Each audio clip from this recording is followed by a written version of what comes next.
Dear Future Enoch, so over the past weekend I went to Caribana, now known as the Toronto Caribbean Carnival. And in my household, this is one of the things that you tend to gloss over and forget about until after the event. But this year, I decided to go, mostly because I have never actually been to Caribana before. It happens every year, barring pandemic, and it has a long history in Toronto, so I figured, well, if I live in the city, I may as well go at least once. Naturally, being a photographer, I managed to get some pretty good photos out of it. Well, actually, that was one reason I went, an excuse to use the camera. But the other reason is that this is one of the things that it's so easy to hear about and just not go for some reason. Like, there's always something happening in a city. We're renowned for always having events and always having something to do. But despite that, there's a sizable population here that just doesn't go to these events. Whether it be due to lack of time, lack of money, even though some of these events are free, or just a lack of interest.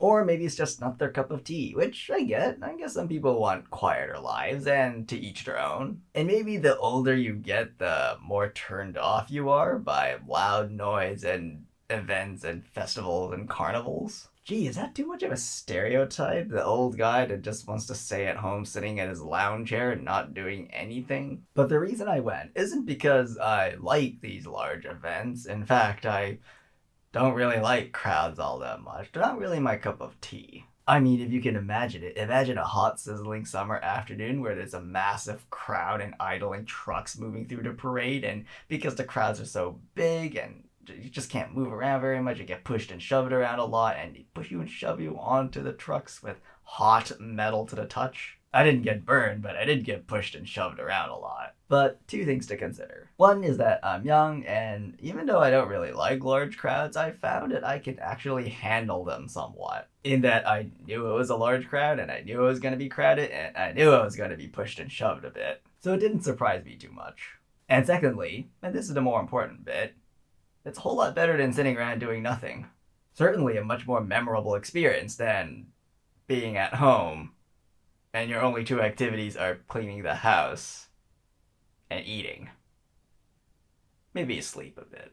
And while I love a lazy weekend of just sleeping and eating, not every weekend should be composed of just those two things. To be honest, I wasn't actually planning on going originally, but a few colleagues at work brought it up, and I thought, may as well just go, just to check it out. Decision made on a whim, not even planned. But I think it was worth it, especially at my age, because at my age, I'm unmarried and have no kids and no real responsibilities. At work, a lot of my colleagues are starting to get married, and one advice they have for singles like me is to enjoy your time being unmarried for as long as possible. Because once you get into a relationship, you can't just do things on your own willy-nilly without having to consult anybody. And once you have kids, bam!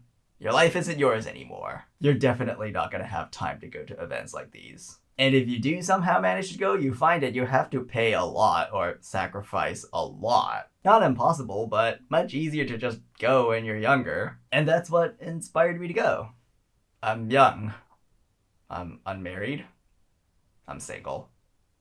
Single, not ready to mingle. But if there's one thing I need to be ready for, it's to enjoy what's left of my 20s. Because assuming I don't die an early death, I have plenty of time to waste already. So why waste it? Future Enoch, I'll see you next week.